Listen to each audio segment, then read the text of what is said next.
Vote প্রচারে দিলীপ ঘোষ এই মুহূর্তে আপনারা জানেন যে দুর্গাপুরেই রয়েছেন। সেই দুর্গাপুরের এ জোন পার্কে প্রাতঃভ্রমণে জনসংযোগ সারলেন দিলীপ ঘোষ। বিজেপির প্রাক্তন রাজ্য সভাপতি, বিদায়ী সাংসদও বটে।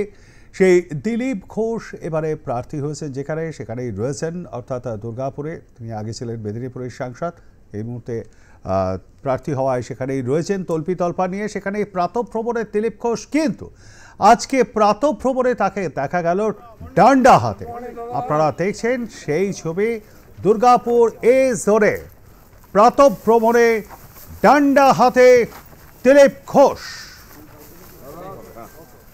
আমাদের সঙ্গে রয়েছেন আমাদের প্রতিনিধি বিকাশ সেন।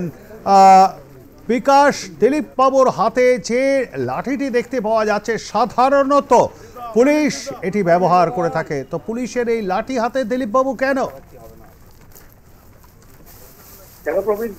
দিলীপ ঘোষ দুর্গাপুরে প্রার্থী হওয়ার পরই বিভিন্ন ক্ষেত্রে দেখা যাচ্ছে যে বিরোধী রাজনৈতিক দলগুলোর সঙ্গে তার কিন্তু একটা প্রত্যেক দিনই একটা বাদ বিতণ্ডা তৈরি হচ্ছে। তো কাজেই গতকালও তিনি যখন সকালবেলা প্রাতঃভ্রমণে বেরিয়ে প্রচার পর্বে 4 চক্রে অংশগ্রহণ করতে কালীবাড়িতে আসেন, সেখানে কিন্তু বেশ কয়েকজন মহিলা তার দিকে চড়াও হয় এবং তাকে বলে যে আমরা মহিলাদের সম্মান নেই, গ্যাসের দাম কেন বৃদ্ধি পেয়েছে। এবং আজকেই দিলীপ ঘোষ আবার সকালে প্রাতঃভ্রমণে বেরোয় এই যে মেজর পার্ক বলে যে অংশটি রয়েছে সেখানে, এবং সেখানে তিনি সাধারণ মানুষের সঙ্গে পরিচিত হন। এর মধ্যেই সাংবাদিকরা তার কাছে জানতে চান যে আপনার হাতে হঠাৎ লাঠি কেন।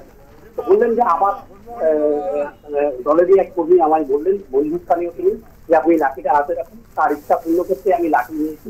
তবে যদি কেউ আমাদের বিজেপিকে ডিস্টার্ব করে তাকে ঠান্ডা করার জন্য এই লাঠি, কিছুটা মস্তরার ফলে তিনি এই কথা বলেন। এবং এরপরে কিন্তু তিনি সকলের সঙ্গে পরিচিত হন এবং এলাকায় প্রাতঃভ্রমণ সেরে তিনি তার রাজনৈতিক কর্মসূচি আপাতত শেষ করেন।